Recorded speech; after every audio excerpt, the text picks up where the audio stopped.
দেখবেন মরার পর তিলক মালা সব দিয়ে কিন্তু ঘাটে নিয়ে যাবে। হ্যাঁ, এটা ঠিক কথাই বলেছেন। তারপরে কি ওনার কাজ যখন করবে তখনও সেই ছেলে মেয়েকে তিলক মালা করতে হবে। হ্যাঁ হ্যাঁ, শ্রাদ্ধের সময় কাঠের মালা করতে হয়, করতে হয় তো বলেন শিখা রাখতে হয়। শিখা রাখছি, তিনটা চুল রাখেন আর একটা চুল রাখেন, টিকি তো রাখতেই হবে। তিনটা রাখেন আর 10 রাখেন, টিকি তো রাখতে হবে। কারণ বৈষ্ণব না হলে বাবা হাতে জল খাবে না।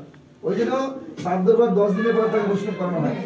মাথা বন্ধন করে হাতে টিকি রেখে একটা রাখেন, তিনটা রাখেন, দুটো রাখেন, চুল রাখতে হবে, কাঠের মালা করতে হবে, আর তুলসীর তলার মাটি নিয়ে দাদুর সঙ্গে বসে তারপরে বাবা মাকে জল দান, শ্রাদ্ধে জল দান করতে হচ্ছে, তারপরে বাবা মাকে হাতে জল খাবেন। এই অনেকে তর্পণ করেন গঙ্গার ঘাটে গিয়ে পিতৃপুরুষ জল দেন না, আর বাবা মা জল দিলেই খায়, যার গলায় মালা না এটার হাতে জল কুকুরের মুখের সমান। শাস্ত্রে বলছে সনাতন ধর্মে যার গলায় মালা নাই তার হাতে জল হচ্ছে কুকুরের মূত্রের মতো, কেউ খায় না, দেবতা তো দূরে খায়। এই জন্য মালা করতে হবে।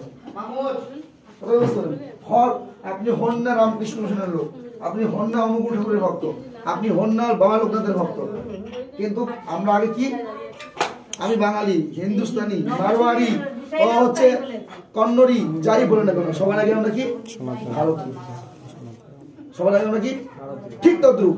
আমরা হই না লোকনাথ, ওই চা সেই চা, কিন্তু সবার আগে আমরা কি সনাতন। সবার আগে আমরা কি ধর্ম, আমার ধর্মের নাম কি হিন্দু ধর্ম না, কিন্তু হিন্দু তো মুসলমানের দেওয়া না, আমাদের ধর্মের নাম সনাতন।